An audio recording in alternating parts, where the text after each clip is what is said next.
Again, another clean sheet after 70% of possession and 19 shots. Serbia managing just the one shot on goal, and they are out because of Albania's victory as well. So Albania into the runners-up spot.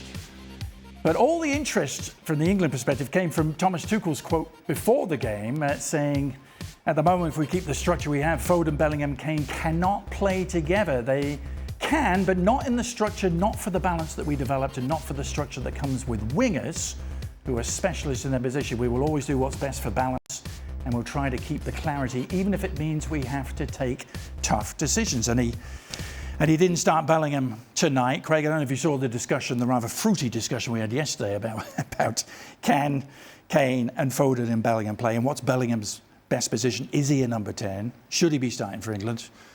Well, I don't think he's playing. I don't think he's played quite enough games yet to get his full fitness. We were talking before we came on air. He's looking better than he was at the start of the season because he came off that shoulder surgery, which was delayed because of the Club World Cup, which really was, it's another argument. It was a big no-no for a player, really. But Real Madrid took that decision, so he's been sort of behind the eight ball catching up, and there's been some, I'll say, animosity between Tuchel in the Bellingham camp, call it what you will, but there's certainly been some aggravation and some words. But I don't really see and listen, this is Tuchel's decision, how he plays and who he plays in what position and what structure.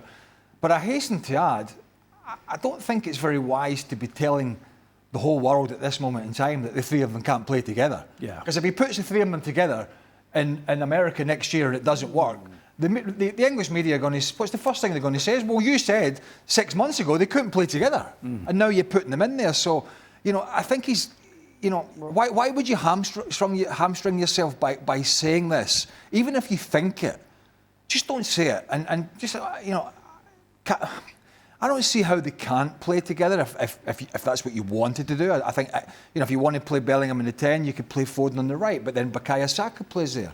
So Morgan Rogers he's signed a new contract at Aston Villa. He's a very good player. Now, is he of Bellingham standard once Bellingham's fully fit? Probably not just yet. Hasn't got that experience. So there are lots of caveats to this, but I don't understand the need for a manager to come out pre-World Cup and say, 3 of my star players cannot play together, because I think that's just shoehorning yourself into a corner. Gab, as a noted Tuchelista, is there a method to his madness? I think there's a method, and I think, as a fan, as a football fan, I love the fact that he's honest. And what he's saying is common sense. If you take the whole context, he said, if we play with the structure where we have a center forward and 2 wingers, 2 specialist wingers, I think he said, so that's not Foden, that's not Bellingham, and that's obviously not Harry Kane, then I can't play the 3 of them together. And Kane is going to start because he's a center forward, and then there's 1 slot left. Unless, and this goes to the heart of it, Bellingham decides to go back to his Borussia Dortmund days, and he shows that he can play in central midfield, and then maybe there's a spot for Bellingham in place of Elliot Anderson alongside Declan Rice. But that's not an option that's on the table. That's not where he plays for Real Madrid. That's not where he's been playing for England. And by the way, just to add to this, you also have Cole Palmer, who at some point, you presume, is going to be fit as well. So I love the honesty as a fan. Yeah, media-wise, Craig is absolutely correct. There is no reason to answer this question honestly, but we can't have it both ways, right? We can't demand honesty from the people, from coaches, and then when they're honest, go and say, oh, but you said. Like, if it doesn't work out for him at the World Cup, he's out the door anyway. So I think he figures, might as well be straight with people. Yeah. Nedum, who's your starting midfield for England right now? I think given how well Anderson and Rice have played together, I think it has to feature those 2. So as a consequence, it is a case of who's going to be in that 10 or perhaps that slightly more advanced attacking midfielder role. And ultimately, I think Tuchel talking about balance and so on of the team, again, I'm with the guys. You didn't need to come out and say it and be that specific at this moment in time, because that kind of sends a message not just to say the world out there, but also to the players themselves. Because if one of them, say, for example, in training gets given a bib to say you're starting this week, I think one of the others knows that they're not going to be.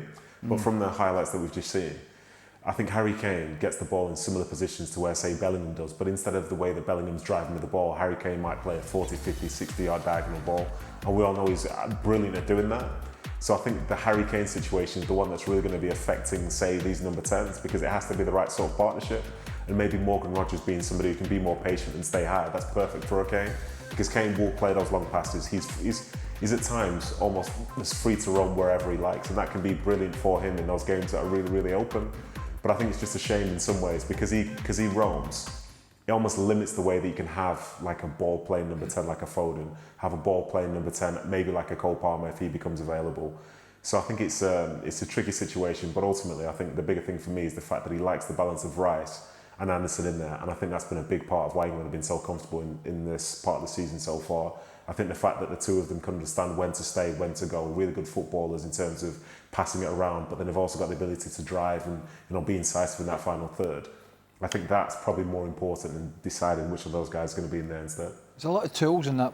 They've always had in recent years, a lot of game changers in the final third and goal scorers, particularly in Harry Kane. And he has it again. If you look at, even Anthony Gordon at Newcastle, you've got Saka, you got Cole Palmer, as Gab mentioned, you got Rashford back and playing some good football on loan at Barcelona.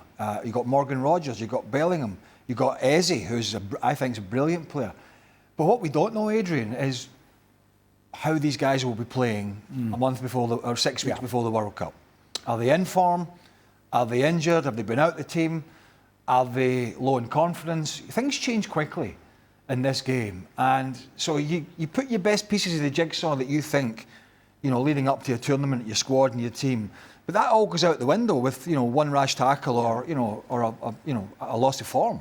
Phil Foden, for example, is playing much better this year, but he's come out of the doldrums, from Manchester City in the last 18 months. So we really don't know. I mean, we pretty much know if he stays fit. Bukayo Saka, his consistency is fantastic. But we don't know with the likes of Phil Foden how the rest of this season is going to go, because he has struggled over the last year or so. So that's a big part of what a manager has to plan for. And last thing on this England midfield jigsaw, is Elliot Anderson indispensable? I mean, is he... You've got Jordan Henderson back now, haven't you? You've got to roll back a few years there. But is he... Well, I think I think Newcastle were actually disappointed to lose him, but there was a PSR issue, and so they had to sell a player. Eddie Howe touched on that. He said, we did not want to lose Elliot Anderson. He's gone to Forest. He's getting more game time. He's proven himself a really good player. And I think at the moment, yes, he is.